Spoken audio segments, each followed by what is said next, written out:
For one final time, we welcome you along to Friday Night Primetime. Here we'll witness a doubleheader of racing action as we continue to follow around the iRacing official series. And the Butt Kicker GR Cup has landed up at Mount Panorama and will get us underway. Delighted you join us here, our Junior Kanky Party, joined alongside by Paul Smith.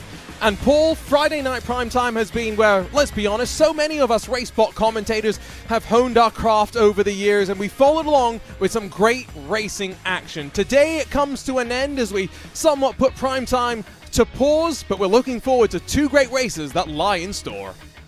Yeah, I'm certainly looking forward to tonight, especially after what we saw last week at Sandown for the GR86s. And Mount Panorama, I mean, what a fantastic venue to kick us off on this final Friday Primetime for now. I'm looking forward to this one, Arjuna. And what a venue, right, where hopefully drivers will survive up and down through the thrill. And what a thrill of a season it's been for many of them, of course, with their fixed setups, let's not forget. So just down to the drivers' 2 hands and 2 feet to get themselves out of trouble in a trip down under to close things out. Tight, twisty Sandown and Mount Panorama, although with their own little challenges to close off the season, Paul. Yeah, they certainly are, and it's a real roller coaster ride for these GR86s down the mountain. Up the mountain, they're sort of gasping for breath, wanting to get any sort of power out of their cars. But yeah, what a season it's been, absolutely tremendous, and we've got one more race to go here. It's going to be a cracker, I can feel it. The one interesting thing that I always find when it comes to the GR86, you know, we've so often seen great MX-5 racing, Paul, but the draft a little less important here, and so really got to work a bit more, I feel, especially through the course of where you do have passing opportunities to take advantage. And so qualifying, which is underway right now, probably a little bit more important than maybe some would think. Yeah, you set your marker in qualifying here, and when you've got 1.1 seconds covering the top 2, it just goes to show that Lucas Saka is certainly setting the stall out for a good start to this race. But the walls, they are so tempting. You don't want to hit them, but you inevitably do at some point over the top of the mountain. It's a real driver's challenge, as this track. It's one of those tracks where if you get a qualifying time, and you're usually quite happy just about that, but as time draws to a close, instantly the drivers are going to get thrown on into the race that lies ahead. 15 minutes of racing should only be around 6 laps or so for these drivers.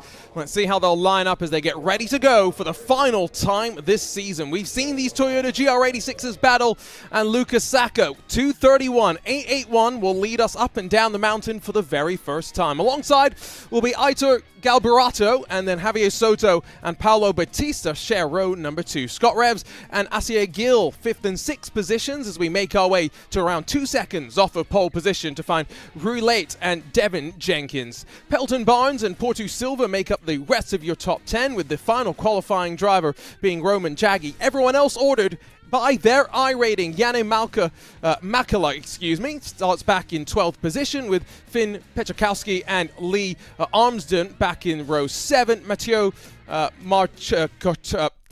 Mascotera, and then Brett Edwards, Stephen Kerr, and then Adam Vareka round out the rest of the 18 cars. The weekly butchering on RaceSpotTV will come to an end at the end of the day, but Paul, we get locked and loaded. The times, look at the margin through the field. Yeah, I'll tell you what, Arjuna, don't feel too bad, because I butchered people's names in the very first Friday Primetime, so it's absolutely fine. It's expected, is that of these Friday Primetime broadcasts. But the field spread, it's quite interesting to see just how much that is. You can get some real specialists around this track. I did a race yesterday in this very series, and I struggled on the downhill. So from Skyline, every time I was braking, the back end was just trying to kick out and trying to break loose on me. So that's something you want to keep an eye on. But great to see Javier Soto on the grid. Straddy himself, we commentated on him plenty this year already, Arjuna.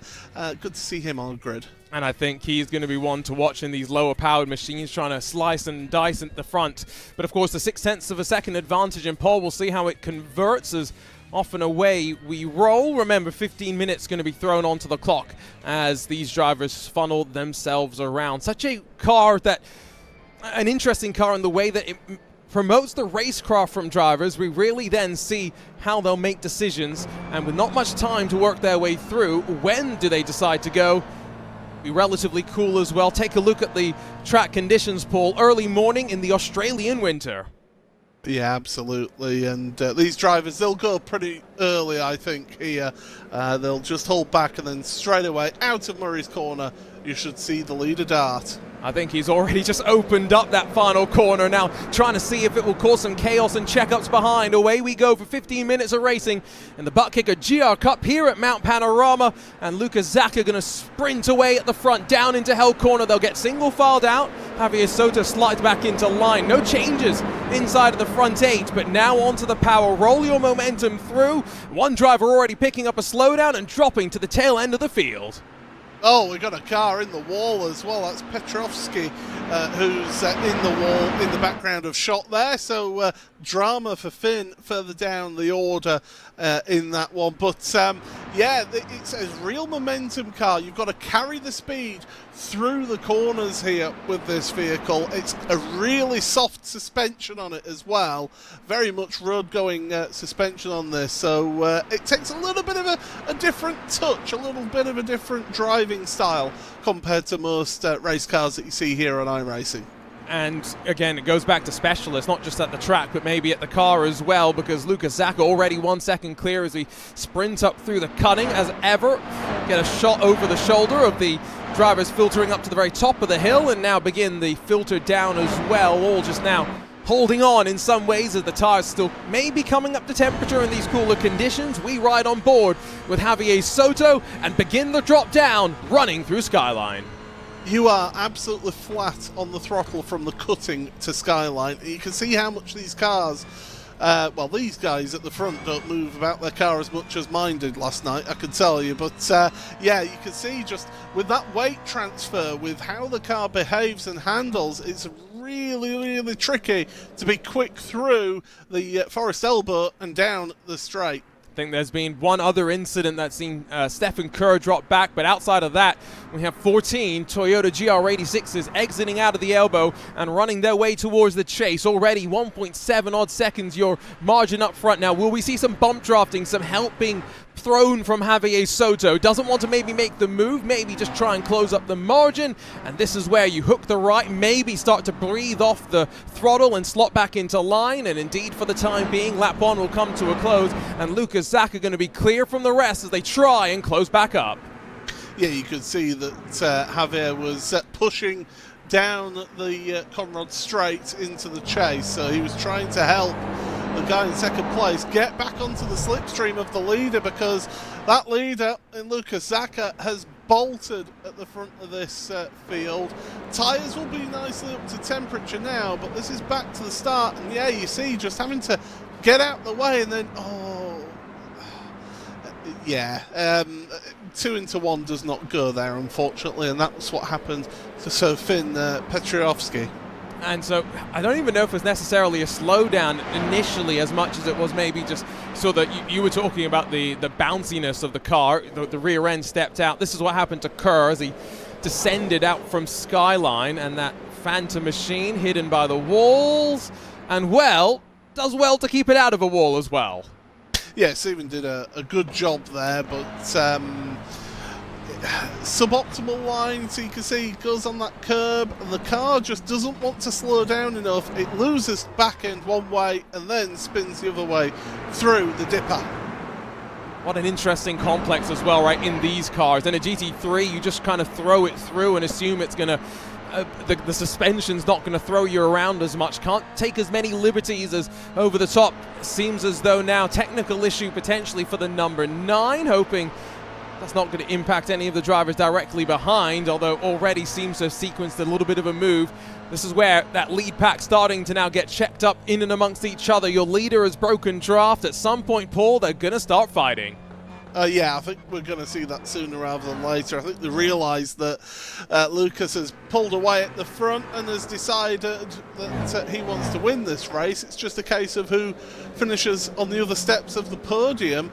It's so difficult to get the run out of the Forest Elbow to carry that speed all the way down the Conrod Straight, and the car just wants to understeer through Forest Elbow. It's a really, really difficult corner, and you've got to get it absolutely spot on. Lose any speed at the start of the straight, you are just bye-bye 20 positions down the straight. Pelton Barnes has gone in front of the number 9, who continues to have the internet issues, but Paolo Battista gets up to second and now 3 seconds off of your race lead. Let's see what they can do with 10 minutes or so left to go. Leaves them still with, what, 4 laps or so left to run at their current pace. And Battista going defensive, not necessarily what you want to see into the final corner. Opens up the slightly defensive line to the cutback, if you will, but not going to get the charge. Javier Soto instead going to try and leapfrog his way on forward. Behind both Reeves and Silva in the mix as well. There's, what, 5 cars in play for 2 podium spots. There was a bit of contact, I think, there between Soto and the number 6 of Aitor. But, yeah, all this fighting, it's just allowed Silva and Reeves to catch up here to the back of this gaggle. So all of a sudden, you've gone from a 3-car trio to now a 5-car train here. And it's just going to be a case of being patient, but also taking advantage of mistakes in the slipstream whenever you can, and touching that curb. That is not what you want to do. Don't ask me how I found that out. Personal experience there for Scott Reeves, showing us exactly how much you don't want to touch that curb. And behind is Devin Jenkins going to give up the outside, running up through the cutting. You can tell some of these drivers just having to take decisions. Right place, right time. That's where you want to be. Porto Silva that's now closed onto the back, and Javier Soto in the... I've got to say, we love a good livery, Paul. That's a battle of 2 amazing liveries.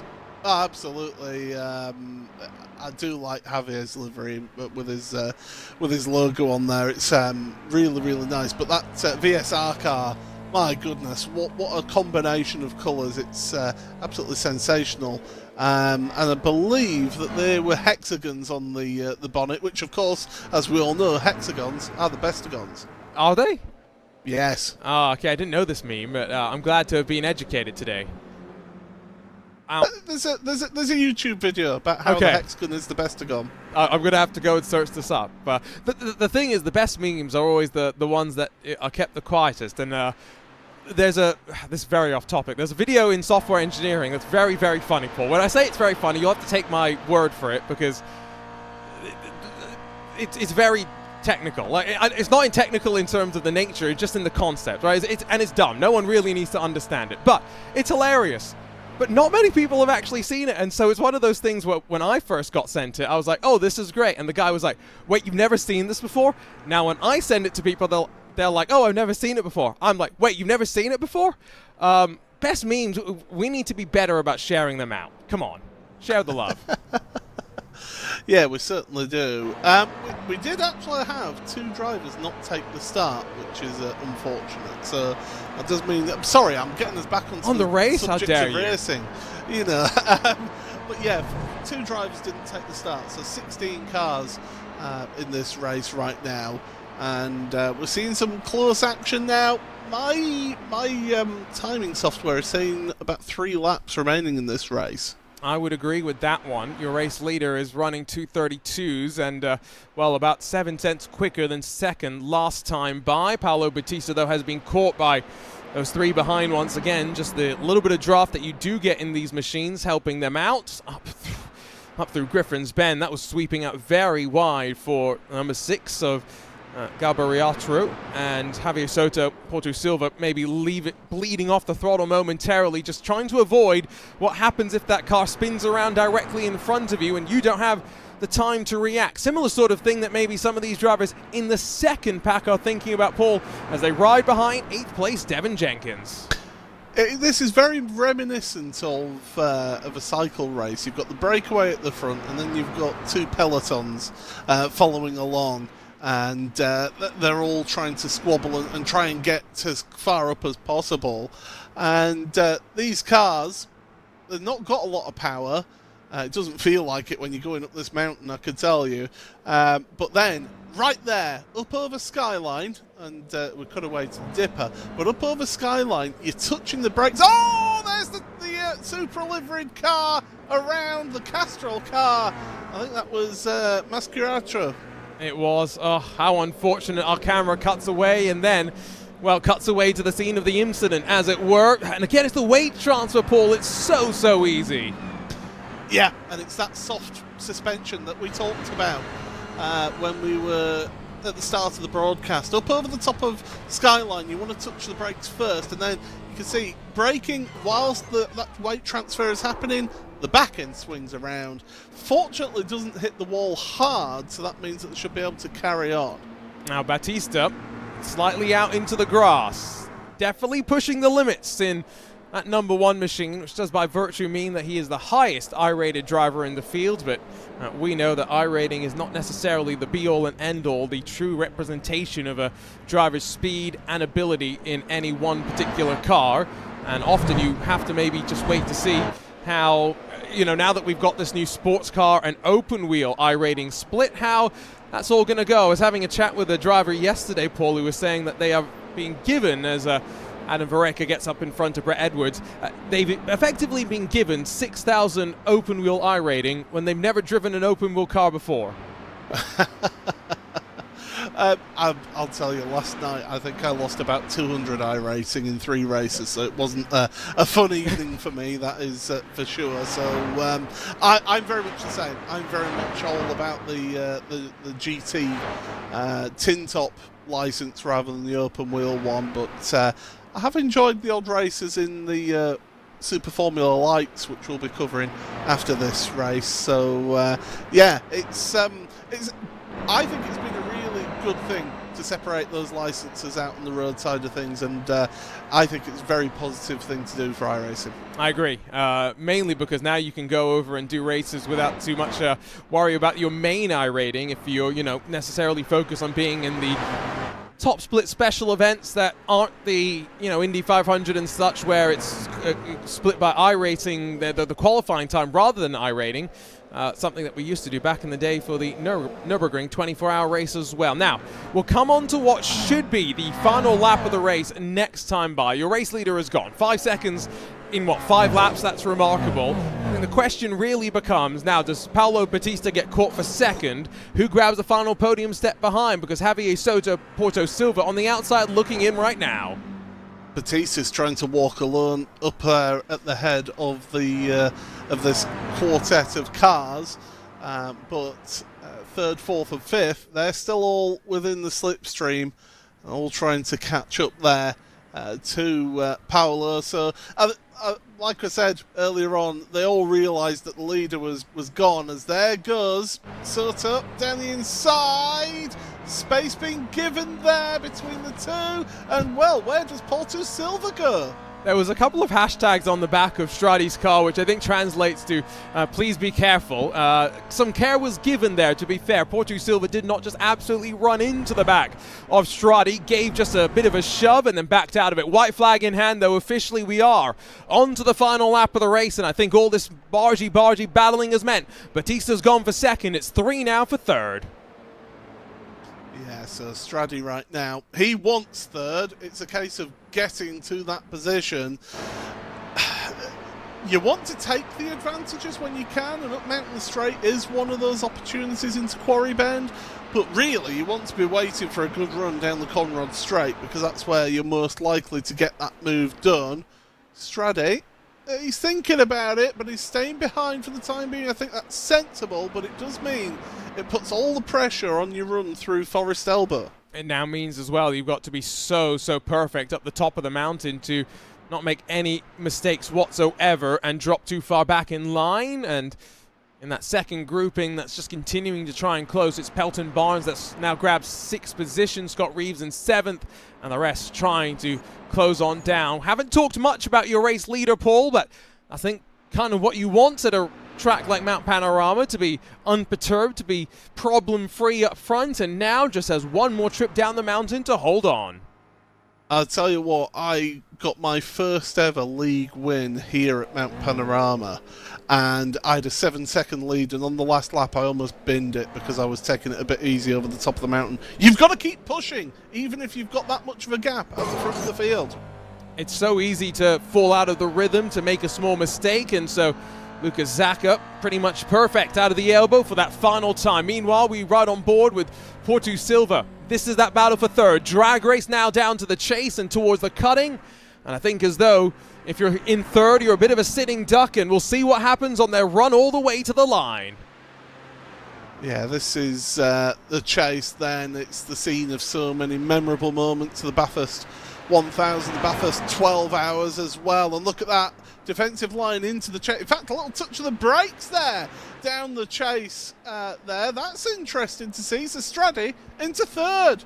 What does that mean then in terms of the battling through the final corner? Big send from Porto Silva, off in through the grass. Javier Soto going to be in a bit of a drag race. But meanwhile, at the front of the field, it's Lucas Zaka from the drop of the green to the wave of the checkered. Has not put a foot wrong and wins here at Mount Panorama in the butt kicker GR Cup. It will be Paulo Batista back in second.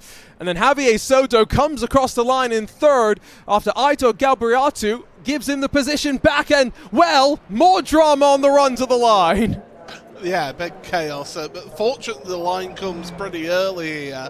I'd love to see what happened down there into the chase on that last lap between Soto and Silva, but I do think it was maybe Porto Silva just braking that little bit too late and sent the nose of his car across the nose of Stradi. Here we go then.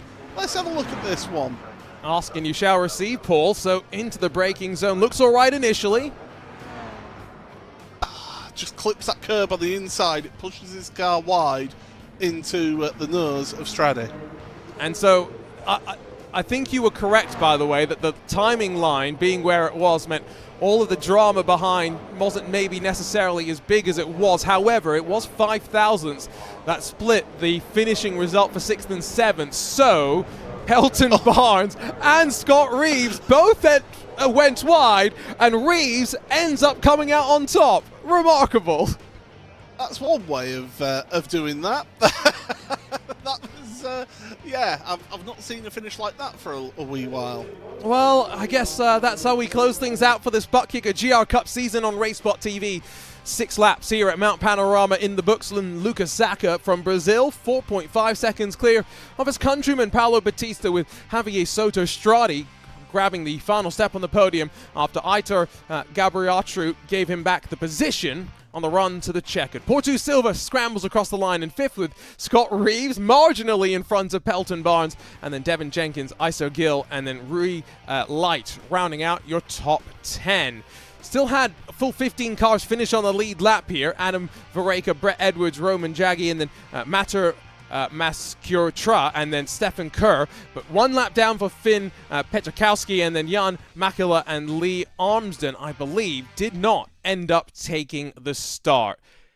Wow, what a close to the season, Paul. And I've got to say, I've loved the Mazda MX-5s in their time. The GR86 is relatively new to iRacing in comparison, but they still deliver in their own unique way. By no means are they copies of one another. They have their counter qualities as well. And what a season these drivers have enjoyed in this fixed setup competition. Yeah, and fixed setup, it does mean that it's all about the big fleshy bit between the wheel and the seat. That's the important part of that car. No setup shenanigans or anything like that. It's all about who is best behind the wheel, and it's great to see. And yeah, been wonderful racing, and that was a fun race. I enjoyed that one to start with. It's a good way for us to kick off our final round of Friday Night Primetime. And of course, as mentioned, double header across of 2024 Season 2. We'll make our way across the world to upstate New York. Don't go anywhere here. On RaceSpotTV, coverage continues with the Super Formula Lights.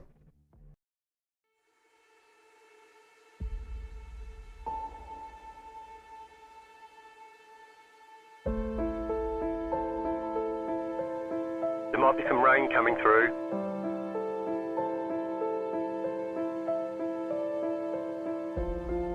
We expect rain soon.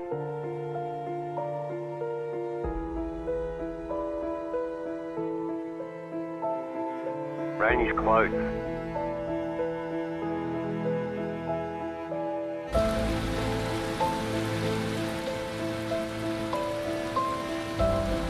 session has been declared wet.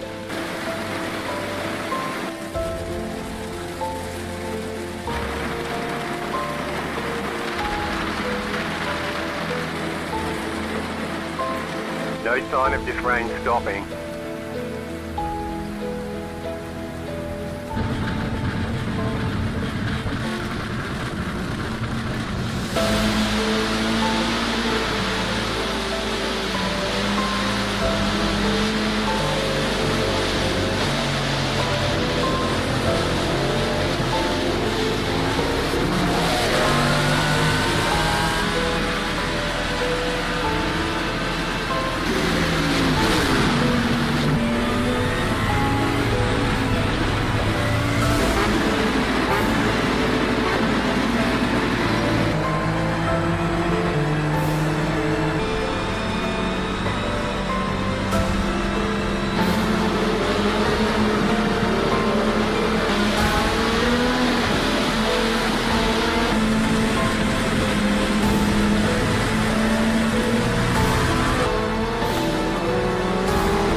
Rain is clearing up.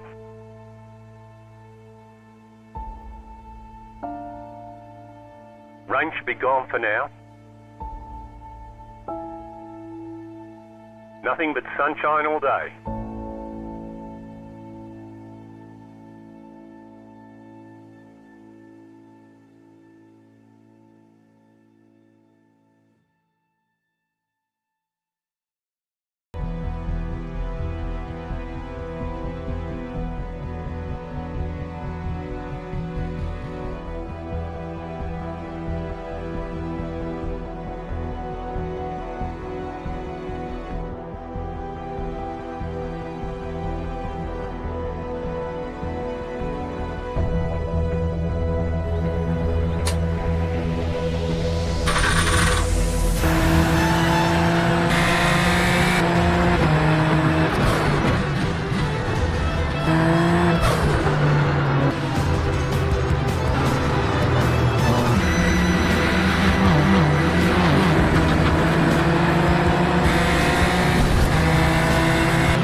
A quick jaunt across the world, and suddenly we made our way to upstate New York, where today the Super Formula Light will round out their 2024 Season 2 campaign, and we'll witness it all here on RaceSpotTV. Delighted you've joined us here for our doubleheader, our Judah Kanky party, still joined alongside, as ever, by Smileable Paul Smith. And Paul, one great race already in the books, and I think you and I, we've commentated on our fair share of great races at Watkins Glen, but also marred by a bit of, let's be honest, clumsiness as well. Yeah, it's the S's is what you're alluding to, I think. There, it's certainly on lap one, it can be a bit of a tricky one, can the S's. But if the drivers can keep it all clean on the opening lap, then my goodness, are we in for a good race. Because one thing I love about this particular race here tonight, we've not got the inner loop chicane, so we're going straight to the outer loop. It means a full blast bore into the outer loop, of course, and therefore more downforce may be needed for some of the drivers. However, it's still a fixed setup competition, much as it was in the Butt Kicker GR Cup. And much like it was a swing down under for the Butt Kicker GR Cup, it's a swing through North America for the drivers here in the Super Formula Light Series. They last stopped at the Lone Star State, the circuit of the Americas, where track limits are bound to be a talking point. Paul, no such worries here today. No, not at all. Well, maybe the penultimate corner you could and also the heel. But apart from those two, on turn number 1. But apart from those 3 corners, yeah, there's going to be no track limits issues here today. They did add a bit more paving, didn't they, recently, which slightly does change how it all races. And we've got an interesting field, of course, as ever on offer, Friday Night Primetime being where we navigate through the world of iRacing official series. And this year, of course, checking out 2 cars that have got the new iRacing weather system, the chance of rain, and we've got drivers as strong as 7,000 iRating, fighting against drivers who are, maybe relatively newer to the world of iRacing, only 2,500 iRating. So going to be very interesting to see how they all go. And qualifying here, Paul, may be relatively important just to keep yourself out of the trouble. Yeah, if you can get qualified up towards the front 3 rows of the grid, I think you're in for a good shout here today in this one. And Ritmo Miata is certainly doing just that at the front of the field. But the problem with being right at the front of the field is that you're going to give a draft all the way down the field. So not necessarily the place you want to be starting from. It's where you want to be at the end, though. And sometimes we talk, right, about when do you make your move? Do you want to be leading at the white flag? Do you want to be second, third, etc., etc.? We'll all figure that out in terms of downforce trim as we get underway. Victor Angelo is on the 3rd of his qualifying run, so will not be improving at the line in terms of qualifying position. And he is within a couple of hundreds, in fact, of his previous best, and slides his way across the line and back down towards pit lane. There is Maxime Leroy down in 13th, and with 19 drivers on the board already, Paul, 7 drivers, including a handful of very strong drivers, yet to put themselves onto the left side of the screen. Yeah, Matthias Pahonen and Alexis Vico. That's a name I haven't talked about in a little while. They're 2 that are yet to set a qualifying time. And the problem is, they've only got 45 seconds remaining to reach the finish line, because there's no overtime in qualifying here. Once that clock strikes 0, that's it for them. As it should be. The drivers are given a set amount of time, and the only reason that I like in open qualifying that you can finish the lap that you're on once the checkered flag flies is it means that you get those dramatic moments about who times their run to start their lap. Here you've got the track to yourself. You don't need to try and time anything. Matthias, though, will get his opportunity to punch himself onto the board. It's a 35.943, so around 3/10 off of the pole time from Miata. And in fact, the lap time doesn't even count because he went off track at some point, and the best he's going to start is down in 20th. It's a heartbreak for him, but, don't count out being able to move through the field here in this race. We'll have a standing start to get underway with as well, so dropping the clutch in the most effective manner going to be something that these drivers have all got to figure out, but it's the driver maybe with the most experience in this sort of machinery that figures it out best in qualifying. And, well, Miata going to lead us away from the front once we get down to the grid for our about 13 laps of racing. 20 minutes going to be thrown onto the qualifying, race clock. 1:35.698, enough for pole position for Ritmo Miata, and then Victor Angelo going to be alongside, around a 10.5 between the front row. Claudio Maldi and then Max Voss share row 2 with Cesar Tabar and Vincent Ravelsloot sharing row 3. Back in 7th for Gabriel Martinez in a paint scheme you're not going to miss. Nicholas Major is alongside with Maxime Leroy and Chris Cole around half a second splitting the top 10. Ben Blaustein and then Korn Verkijk round out your top 12. 13th for Tom Schaefer with Vitor Popes alongside him. Alexander Doro and Spencer Rutherford 15th and 16th with Daniel Valken, then Daniel Rayshaw 17th and 18th position.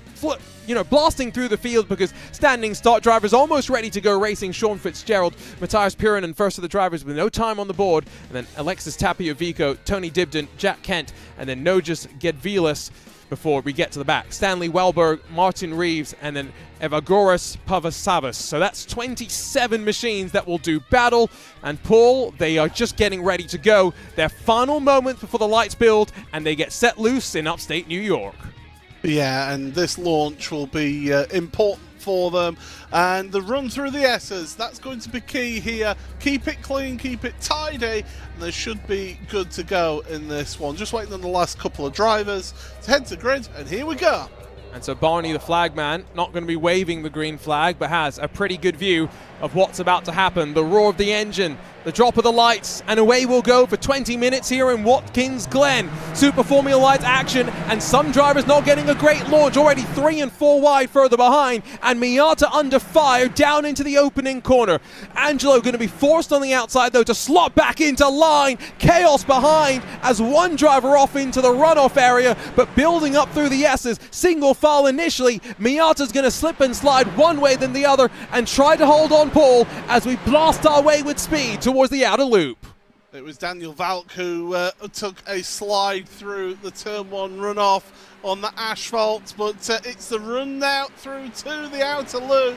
Using that draft, using that slipstream, you can get a good draft out of these cars, and you're going to be seeing people switching positions. It's going to be important for Miata at the front to try and break that slipstream. Tapia Vico's got mixed up in some stuff, so the lack of qualifying time put him in the back of the field and left him in trouble as we begin to climb up through the heel and toe respectively. Now, remember, 20 minutes will work at most around 13 laps with which to fight, and you can see how much the draft plays its part. There is nobody that's going to break away. Claudio Maldi almost down to the grass to block off Max Vossen. There is the drivers running off track. You can do that, Paul, without running up the off-track count. I don't know if I like that. As they go through, then dropping positions back. I think that was Tibar who was losing positions as they get back on 2 through that turn 9. Turn 10 is a tricky one, but this final corner, you've got to carry as much speed and run all the way up to that safer barrier to carry the speed down the start-finish straight away. You know, the very first Friday Primetime was all about slipstream. It's quite rather fitting that this one today is all about slipstream. And it's, you know, how many races have we seen on Friday Night Primetime when it's been like this? You know, I think back to some of the Indy Pro 2000 races we had a couple of years ago. You can even think about some of the IMSA races we had here where it did seem as though slipstream was so important. Bump drafting has become quite, you know, regular across of all different sort of cars. That even includes in some open wheel machines. They were 3 wide for what was 5th position momentarily, but already your top 2 have opened up a 1.5 second advantage. Paul, it might just be enough for them to break away and start to duke it out between the 2 of them in the closing stages. I think that was that defensive driver from Malde that was really slowing down Max Voss and Claudio for that 3rd and 4th place. So that's just allowed the front 2 to pull away that little bit. But look at the chaos that's been going on further down the field where we have been getting 2, 3 wide, and you've got to be careful with that transition back onto the track. There is a little bit of a bump there, not too bad a one, but this corner, any car you ever drive in any sort of race here, that corner, turn number 9, back onto the old Cup circuit, every car understeers there. Fact. It is a rather horrible corner. It's just uncomfortable. It's it's off camber in some ways. It's not a constant corner. Like the balance of the car doesn't stay constant. It moves all the way around as Evgoros Pavasavas is up 14 positions so far today. That's a quick turn of moves in just the opening 2 laps, but now trying to make sure not broken away from those up front. 2 seconds now. The margin between 2nd and 3rd is Angelo and Miata just working together almost into the grass for Leroy. And here we go. We're going to be 3, maybe 4 wide once again towards the outer loop. I do love that livery that Leroy is running right now. Classic Williams livery is down the inside then. Thank you very much. And Revslut is in that very natty livery. Is back to, no, it's Martinez, sorry, who got to the front of that group. So even though Leroy was going for 5th place, is now down to 7th. And you could, the shot behind for a moment as well made it look like they were, what, 2 by 2 around 3 rows deep. The draft in this car, especially compared to the GR86 we've just come from, especially with the setup that seemingly we are running today, very, very strong. Brief look inside from Tom Schaefer, but effectively, now that the top 2 have broken away, everyone else who's still running is effectively in draft range. Let's go back to lap 1 though, Paul, and turn number 1 and see what happened to that one car off and to the outside. So there you go, onto the brakes, got into the back of another and was actually very lucky to not get wiped out by about 3 more people there through turn 1 as we went up the S's, and there was a little bit of stuff happening through there as well. But we were getting almost 4 wide on that opening lap. It was absolutely sensational stuff further down your field, and everyone was just desperate to try and make up those places in the early going. It was the most congested it had ever been, and as Tapio Vico tried to go alongside of Matthias Purinen, that's where the trouble began, and that's a big impact into the outside wall and a destroyed race car. We're on to what, the 4th of the estimated 13 laps or so. Back up front, it's continuing to just blow up from here. No one willing to really sit down and relax, allowing still top 2 to break away, but also 3rd and 4th position. Mac Voss and Claudio Maldi might now just be fighting in and amongst themselves. A big incident. Oh my goodness, big incident. Perhonen is up and over, and that's going to be the end of his race. Car absolutely destroyed. And I think it was Papa Savas as well, who'd had that great start, ended up involved in that one. And so 2 drivers, I mean, the amount of air between them is significant, but 2 drivers that had charged their way on forward. Big smash, and I think, to be honest, Paul, not much either of them could really do. I mean, the lines were converging a little bit, but yes, there was a subtle hint of netcode involved in that one, I think it's fair to say. Anyone who is watching this broadcast, by the way, who doesn't know what I'm talking about, you're racing on the internet. You cannot change the laws of physics. It takes a certain amount of time for the information to go from one person's computer to the server, and from the server out to everybody else. Wait, you're telling me, Paul, you haven't learned to change the laws of physics? Oh, sorry, I didn't pay for that service.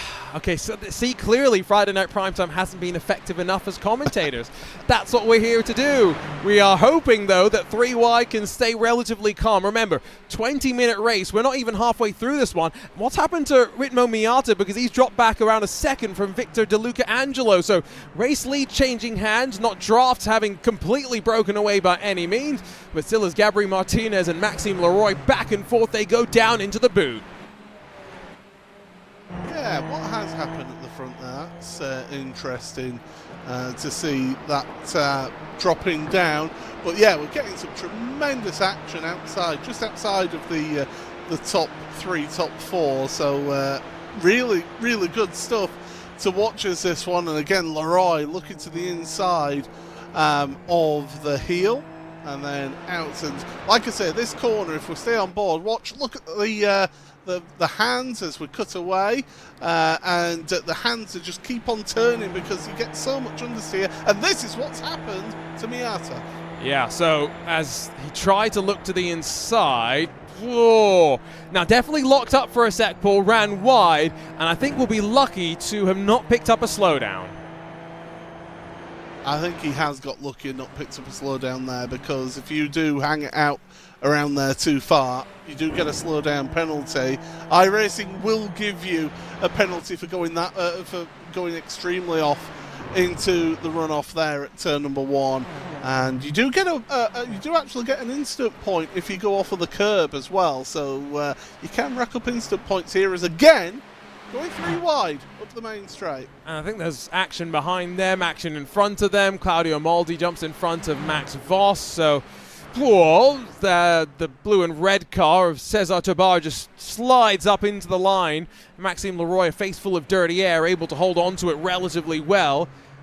This is, you know, I was mentioning Mazda MX-5s having more draft than the GR86s, and therefore sometimes the racing in those can be a little bit more intense, a little bit more packy. Well, if I wanted pack racing, Paul, my call has been answered here in the second part of Friday Night Primetime. Yeah, these cars, they do produce that pack racing, and with it being a bit of fixed setup as well, again, drivers are limited within the bounds of what the setup of the car is here.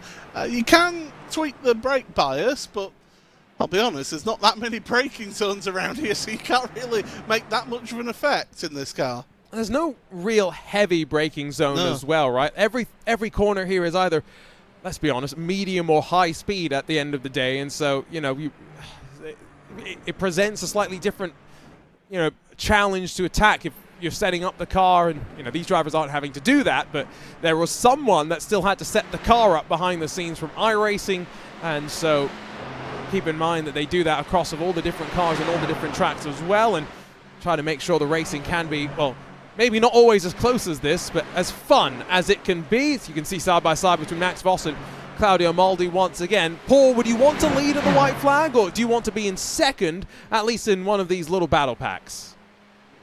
I want to be, if it's a trio, I want to be at the back of the trio, get that double draft down the back straight there. If it's just two of you, I want to be in second through the S's, and the tricky thing with that though is getting the run out of turn number 1, as there is a very, very damaged motor vehicle. 2 actually.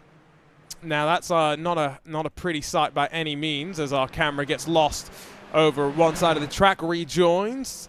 Rave Sloot, now don't tell me there'll be 3 wide. Don't tell me, no. Fortunately, Ben Blaustein decided a little bit wiser than he was shaping up initially and decides to back out of what would have been a 3 wide pass for 8th position with 9 minutes left to go. We saw that big smash earlier. It seems as though there might have been some more dramas with smoke in the background. Paul, halfway through, these drivers recognize time starting to wind down.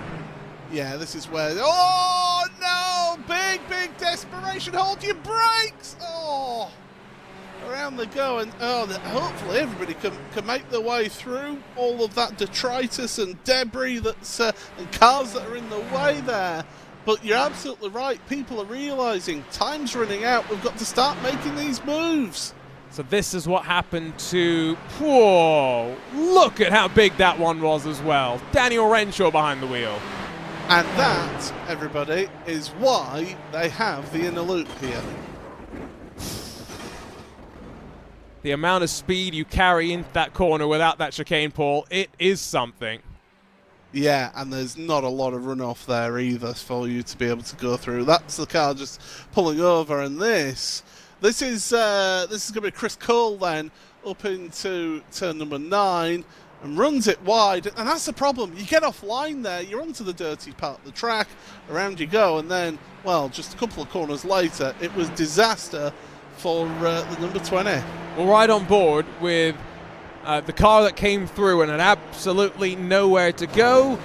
You said hold your brakes, but I'm not quite sure what would have done. There was a hole that was likely going to close no matter what there.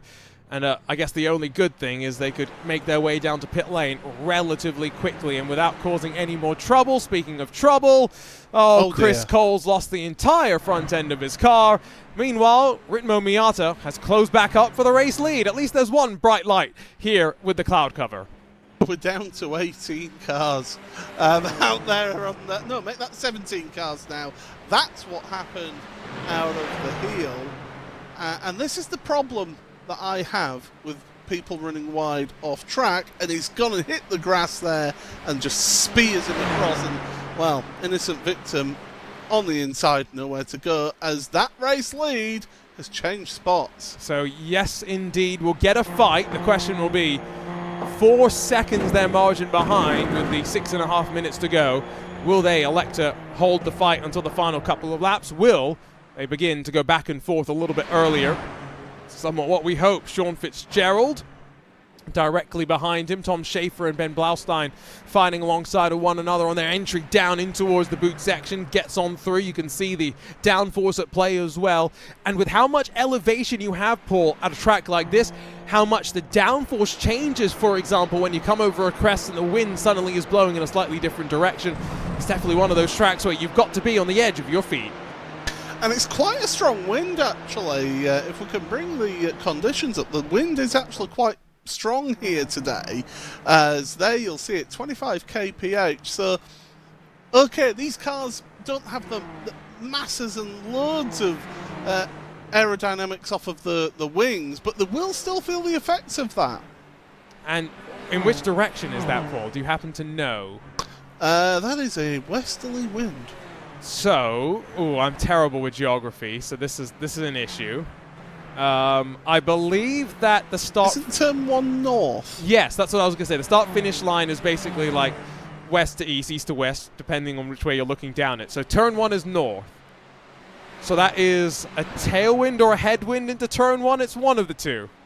No, it'd be a crosswind into turn 1 or 2. And it'd be a crosswind up the back straight. But if the wind's coming from the...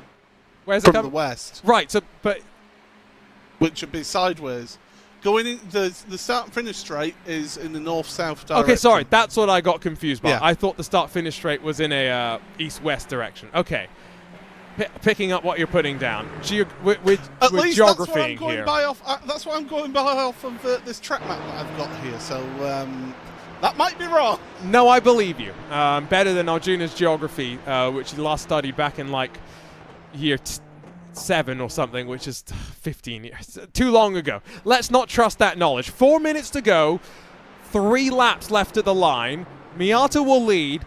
DeLuca Angelo directly behind. Paul, I have no idea who's going to win this, but do you want to flip a coin and I'll let you throw a wager down? I'm going to confidently, without flipping a coin, say that Angelo is going to win this race. Is going to sit there, wait for the opportunity. Right as I say that, is getting in the mirrors. you know, I'll think of a random number and we'll see if that's. I don't know. Basically, I might if you could predict the winner with confidence in this race, should go buy a lottery ticket. Not a bad idea. I'm way ahead of you. I've already been buying my lottery ticket. There you go. DeLuca Angelo's going to slide on through, you'd assume, but they're not going back and forth. Miata is just going to hold and eventually tuck back into line behind Cesar Tabar, gets passed by Gabri Martinez. They're not done fighting, are they? Miata's still there. Miata's back in front. For not for long, though, carrying the speed around the outside there is Angelo, so through into the lead goes Victor DeLuca D'Angelo. Now the question is, what does Miata do? Does Miata wait and hold until that last lap? And by the way, I have searched a popular maps app. Okay. What's the name of it? And the start and finish straight is ever so slightly north-northeast. So okay. So it is a crosswind is the wind right now. And there you go. That helps us a little bit. It also then means that up through the S's on towards the run into what usually would be the inner loop, right? You have, is it a tailwind into the outer loop? That doesn't seem right. Because again, it'll be a crosswind down the back straight. I need to look at my track map better. See, I'm trying to visualize the track map. Oh, yeah, because the back straight is parallel to the pit straight. Yeah. Yes. Okay. Science going on here on RaceSpotTV. Through all the twisty stuff, that's where you get those bit of crosswinds and the changes of wind direction. Right. Makes the cars fun to drive. Haven't seen them struggle too much with it, though, fortunately, you know, which is good to see. We saw in the GR86 race, you know, curbs in particular, and the balance chance would be a bit of an issue there, as Miata officially now down to second as DeLuca Angelo gets the move done through the outer loop. But remember, we will see the white flag next time by. We're heading on to what should be the final lap of the race. Has Miata just been plotting to this point to be where he needs to be? I hope for the sake of my guess that no, it isn't, but he's certainly in a strong position right now, and if you get the run, you just hold back and wait until you're on that back straightaway, because that is where you get the best opportunity, and one of the last opportunities to make that slipstream move. Yeah, because once you know, head through the boot section, it's a little bit more about the medium speed than anything else. So here we go. White flag will be in hand, and officially on to the final lap here in upstate New York. Miata doesn't even go and search for the draft. That's telling, because he wants to try and slingshot himself out through turn 1. Don't want to be too close. Don't want to be too far behind. Instead, you've got to find that perfect middle ground. Out wide, you swing. I know Paul Smith, arbiter of track limits, probably doesn't approve of that, but Paul, here comes the speed. Yeah, and he's got it absolutely timed to perfection. There's no point fighting that. The thing is, has he done it a little bit too early? Does this give the opportunity to Angelo to try and get a little bit of a side draft going on or something like that? Well, they're absolutely neck and neck, and now up to the lead, Miata. It's the first time in quite a while that we've seen the car be clear. Claudio Maldi and Max Voss will be fighting behind as well. That for the third and final spot on the podium. But Ritomo Miata has got this move done exactly when he needed to. And now with just a handful of corners left, will he hold on to the victory? Victor De Luca Angelo he's only got a couple more corners to try and place himself in contention, but he's not doing what Max Voss and Claudio Maldi are doing side by side in the final sector. Yeah, I think Miata's got the win and has built up that gap, but Voss and Maldi, these two, they've been at each other's throats all race long. This has been fantastic to watch, and it was getting close. Oh, I thought there'd been a disqualification there for a second. You and me both saw the car disappear, got very, very scared for a moment, but they'll run to the line while in front of them, the top two had their duel, and Ritmo Miata was able to hold on. Checkered flag flies for Japan's own as the number one stands on top. Victor De Luca Angelo mere tenths behind, and what a fight here at a track where these cars not necessarily designed and suited to maybe go racing. Great racing to be displayed up and down through the field. And Paul, what a great way to close out Friday night primetime. Yeah, great stuff to watch all the way through that race. There was action somewhere, slipstreaming going on, and Watkins Glen, well, it keeps on delivering. And I'm glad that nobody went bowling on track. Maybe they'll head down to some lanes later tonight. You know, I used to make that pun quite a lot. Then it got quite painful. How many times you'd make the go bowling pun here at Watkins Glen. And so I'm glad that we haven't had to do that too many times. We'll have a bit of a wait before the final drivers get to the line. There's Chris Cole, who did head back out on track. Attrition did end up playing its part. And as much as I was saying that maybe the win maybe not such of a factor, you know, Paul 27 started. We're only going to end up seeing, 19 see the checkered flag. I think it shows you just how difficult these sprint races can be, even in a car that's quote-unquote as simple as this. Yeah, it's, oh dear, and Chris is actually missing his front wing. At least he's got a nose cone on the car now. Before he didn't have that. So, yeah, it's been not that good a day for Chris. But, yeah, a bit of attrition. Absolutely right, but it's an old school track as this, isn't it? You know, the walls are relatively close together, and we saw some big accidents, especially down into the outer loop. So as the car that shed its front nose cone comes towards the end of the race, still a couple of corners left to go. Paul, as we get ready to close the book, though, on Friday Night Primetime, let's talk about some memories, right? Because it's been, let me search this up in Google. It was March 18th, 2016, the very first edition of Friday Night Primetime. Now, that is 2,996 days ago. You were on that very first Friday Night Primetime. I mean, a lot's changed, let's be honest. Talk to us about your memories through the years. A lot has changed. My ability to set up a microphone for broadcast is one of those things.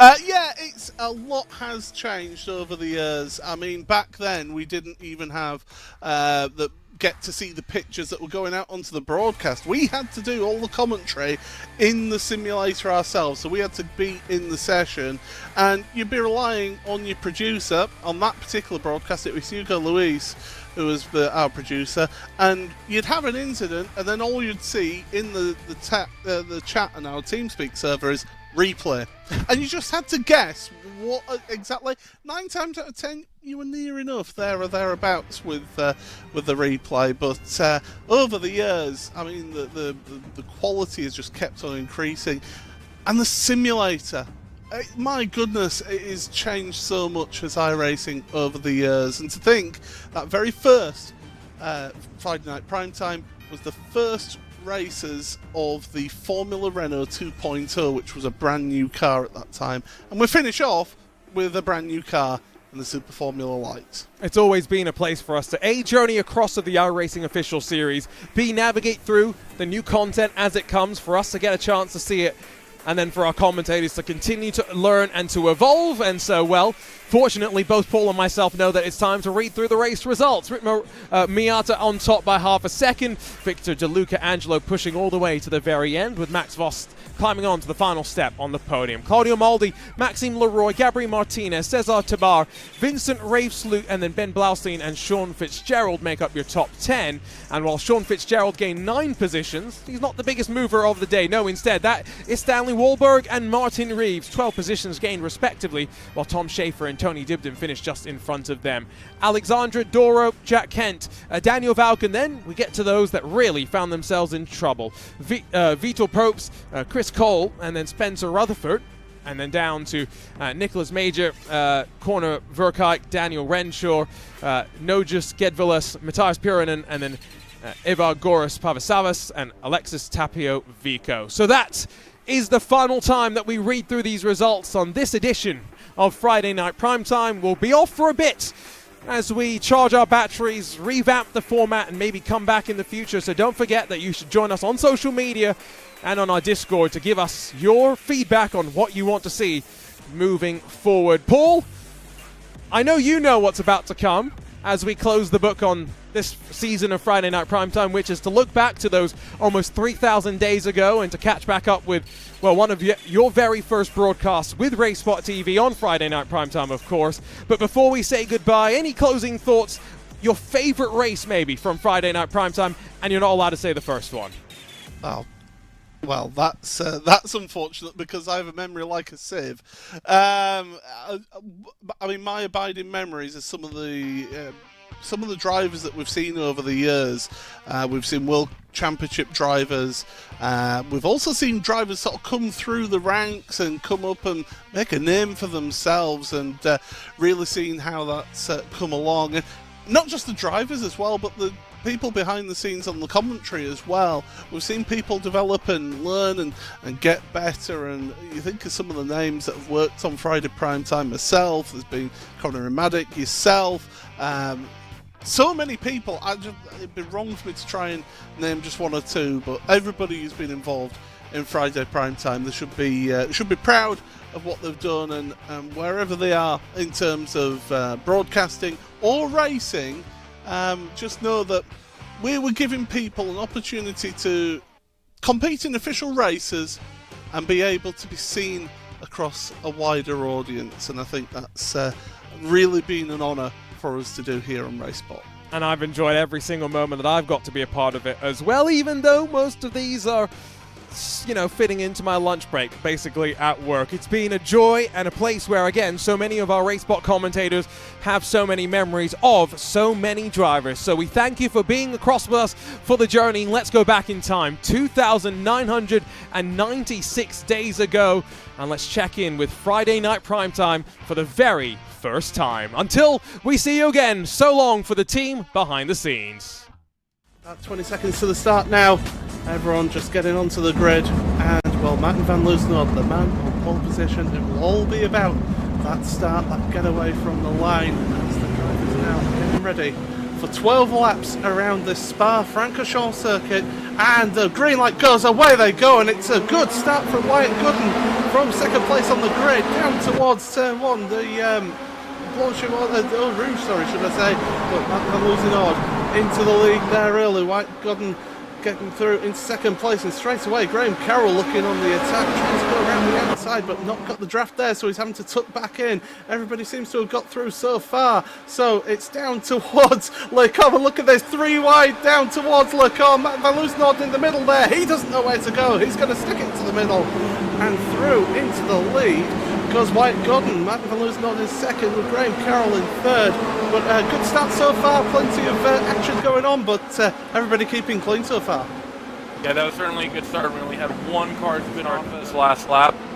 It looks like everyone pretty much does. Wyatt maybe didn't really get that good of a jump, that they're going to come up through a Rouge and he's going to get that draft. He's going to be able to come storm back up into Lecombe. We've seen it basically every single lap here. They've been side by side going through Lecombe.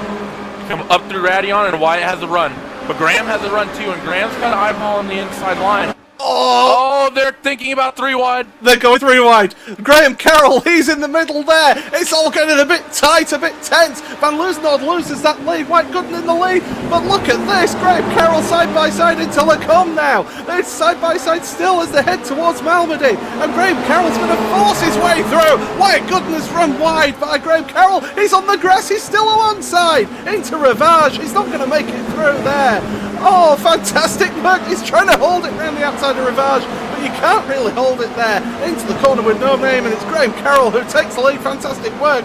They all run wide there through the corner with no name, and down towards Puor. Here comes Mac Van Loosenhood to look down the inside of Puor. You can't really make the move stick there for the time being. It's all going to be about the run out of Paul Freyer, out to Stavlo and Paul Freyer, and down towards Blanchimont into the bus stop chicane. But at the moment, Graham Carroll's in the perfect spot. White Gooden is in second. He's just trying everything he can to keep the Graham Carroll, trying to keep as close as possible. There's 0.2 of a second between them as they head through Stavlo now in towards Paul Freyer, and it's all about the good exit here to carry that speed all the way through Blanchimont, all the way through to the bus stop chicane. Matt Van Loosenhood, he's got the double draft. He's got the best draft of them all.